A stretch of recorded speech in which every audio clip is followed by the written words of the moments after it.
'Ner' Malayalam film review by allrounder star Ballem Venumadhav part 2 రెండో భాగం.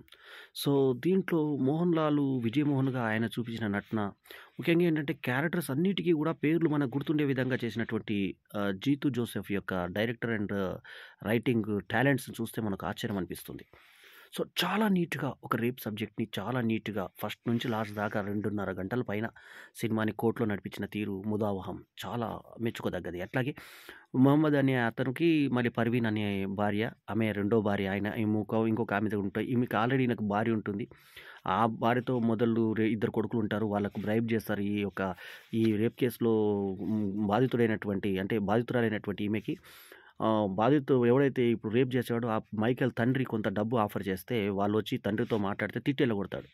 మీ సవతి చెల్లె గురించి మీరు మాట్లాడాల్సిన పని లేదు అని చెప్పి మొహమ్మద్ ఎల్లగొడతాడు. సో, సారా ఆమె స్కల్ప్చర్ ఆర్టిస్ట్. అంటే మనుషులు తడిమి ఆమె ముఖం ఆకారాన్ని బట్టి ఆ కొలతలు తీసుకొని ఆమె కళ్ళు లేకపోయినా 12 సంవత్సరాల కళ్ళు పోతాయి ఆమెకి.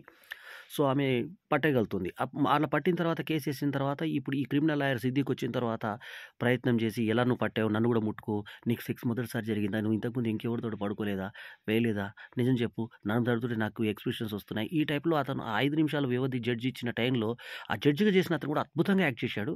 అతను ఈ మధ్య 'యానిమల్' సినిమాలో కనిపించాడు. సో, అలా చేసినా కూడా ఆమెకి డైవర్ట్ కాకుండా లాస్ట్ కోర్ట్ తీర్పు ఆమెకి నేను నిరూపించగలనని చెప్పేసి ఆ క్రిమినల్ లాయర్ మీద కూడా ఆ బొమ్మ తయారు చేసి చూపిస్తుంది. ఆమె కళను చూపిస్తుంది. తన తండ్రి నుంచి వచ్చింది. అతను నిన్ను తడివి నేర్పించాడా అని చెప్పి రివర్స్‌లో కూడా సిద్దిక్ ఆమెను ప్రశ్నించడం జరుగుతుంది. అట్లే ప్రియమణి కూడా తండ్రి తరఫున పోరాడుతుంది. మొత్తానికి ఏంటంటే కోర్ట్‌లో అంతిమంగా సారా విజయం సాధించి అతనికి ఎవరైతే తనని రేప్ చేసి బాగా కళ్ళు అంధురాలైనటువంటి తన మీద అత్యాచారం చేశాడో ఆ వ్యక్తికి మైకేల్‌కి శిక్ష పడేలాగా చేస్తుంది. సో, ఇందులో మొహమ్మద్ పాత్ర, పర్వీన్ పాత్ర తల్లిదండ్రులు, సారా తల్లి, తర్వాత మోహన్ లాల్ వచ్చి విజయ్ మోహన్, తర్వాత రాజశేఖర్ పాత్ర వచ్చి సిద్దిక్, ఆయన పూర్ణిమ రాజశేఖర్‌గా ప్రియమణి అంటే ఇన్ని క్యారెక్టర్ల పేర్లు మనకు గుర్తుండిపోయాయంటే సినిమా ఏ లెవెల్‌లో మనకు ఆకట్టుకుంటుందో అర్థం చేసుకోండి. చివరాఖరి దాకా మనకు కంట తడి పెట్టే విధంగా లాస్ట్‌కొచ్చిన తర్వాత ముసుగు తీసేస్తుంది ఆమె విలేకరుల ముందు. నేనెందుకు సిగ్గుపడాలి? నేనా రేపు కావాలని చేయించానా? ఆఖరికి క్రిమినల్ లాయర్ అంటాడు నువ్వు కావాల్సుకొని ఇష్టపడి పడుకున్నావు అంటే కూడా ఇట్లా తీసేసి బయటకొస్తుంది. అప్పుడు వీడియోగ్రాఫర్స్‌లో అందరూ పక్కకు పెట్టేసి ఆమెకి అంటే గౌరవంగా ఆమెను వీడియో తీయరు. అటువంటి టైంలో ఒక వీడియోగ్రాఫర్ తీస్తుంటే ఒక ఆడామె ఆపుతుంది. అట్లాగే కొన్ని సందర్భాల్లో మహిళా శక్తి గురించి చెప్తూ ఒక లేడీ ఈమె నా దగ్గర ఉందని చెప్పేసి ఒక ఫ్రెండ్ భార్య అంటే మా రిసార్ట్‌లో ఉన్నాడని చెప్పి అబద్ధం చెప్తుంది. అది సీసీ ఫుటేజ్ తప్పు చెప్తుంది. తర్వాత ఆమెలోని లేడీ జనించి బయటకొచ్చిన తర్వాత ఆమె క్రూరంగా చూస్తుంది భర్తని. సో, ఇవన్నీ కూడా అంటే ఆడశక్తి, మహిళా శక్తిల యొక్క బాధ ఏంటి? వాళ్ళ యొక్క కష్టాలేంటి అనేది ఒక మంచి ఉద్దేశంలో 'నేరు' సినిమా ద్వారా అద్భుతంగా చెప్పినటువంటి 'జీతూ జోసెఫ్' యొక్క టాలెంట్‌కి హ్యాట్స్ ఆఫ్. చాలా మంచి సినిమాని మిస్ అయినట్టు ఫీల్ కలుగుతుంది గనుక 'నీరు' గనుక సినిమా పోతే మన లైఫ్‌లో ఎంతో మిస్ అయినట్టే. ఒక అద్భుతమైన సినిమా. సో, ఈ సినిమాకి నేను ఇస్తున్నటువంటి రేటింగ్ 4/5. ఒక సెక్స్ లేకుండా, ఏమీ లేకుండా ఒక సెక్సీ సబ్జెక్ట్‌ని అంటే ఒక రేప్ అయిన సబ్జెక్ట్‌ని కేవలం టవల్ లాగడం మట్టుకే చూపించి అంత అద్భుతంగా తీశాడంటే హ్యాట్స్ ఆఫ్ సినిమా.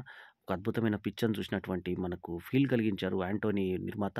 సో, ఒక గ్రేట్ సినిమాని చూసిన ఫీలింగ్ కలిగించింది 'నేరు' సినిమా. ఈ వీడియో గనుక మీకు నచ్చితే లైక్ చేయండి, కామెంట్ చేయండి, షేర్ చేయండి. మా ఛానెల్‌కు తప్పకుండా సబ్స్క్రైబ్ చేయండి. ఇక నటనా పరంగా చెప్తే అందరికన్నా హైలైట్ 'మోహన్ లాల్' అద్భుతం యాక్టింగ్. అట్లాగే అనేశ్వర రాజన్ కూడా అద్భుతంగా అందురాలుగా నటించింది. అట్లాగే సిద్దిక్ కూడా విలన్ పాత్రని అద్భుతంగా పోషించాడు. అట్లాగే ప్రియమణి కూడా అద్భుతంగా చేసింది. జగదీష్ కూడా మహమ్మద్ పాత్రలో ఒదిగిపోయాడు. శాంతి మాయాదేవి కూడా తల్లి పాత్రలో ఒదిగిపోయింది. సో, స్కల్ప్చర్ ఆర్టిస్ట్‌ల గురించి తండ్రి, ఆమె కూతురు స్కల్ప్చర్ ఆర్టిస్ట్ అయితే ఏ రకంగా ఉంటుందనేది ఆ జడ్జి మీద ఏ రకంగా ప్రొజెక్ట్ చేశారు. ఎలక్ట్రికల్ డివైసెస్, సీసీ ఫుటేజ్‌లో ఎలా మానిప్యులేట్ చేసింది. మిర్రర్ ఎఫెక్ట్ చూసి ఎలా మోహన్ లాల్ పట్టాడు. మోహన్ లాల్ వకీల్ సాబ్ లాగా ముందు వద్దనుకున్న తర్వాత కేస్‌ని ఎలా గెలిపించి అందరితో అభినందనలు లాస్ట్‌కి శత్రువులతో కూడా అభినందనలు అనుకున్నారు. బార్ కౌన్సిల్‌లో అతని మీద కూడా ఏ రకంగా చర్య తీసుకున్నారు. లాయర్ల మీద కూడా తీసుకోవచ్చు అనేది ఒక మంచి అంశాన్ని జనాలకి ప్రమోట్ చేసేటువంటి విధంగా ఈ సినిమా తీసినందుకు హ్యాట్స్ ఆఫ్.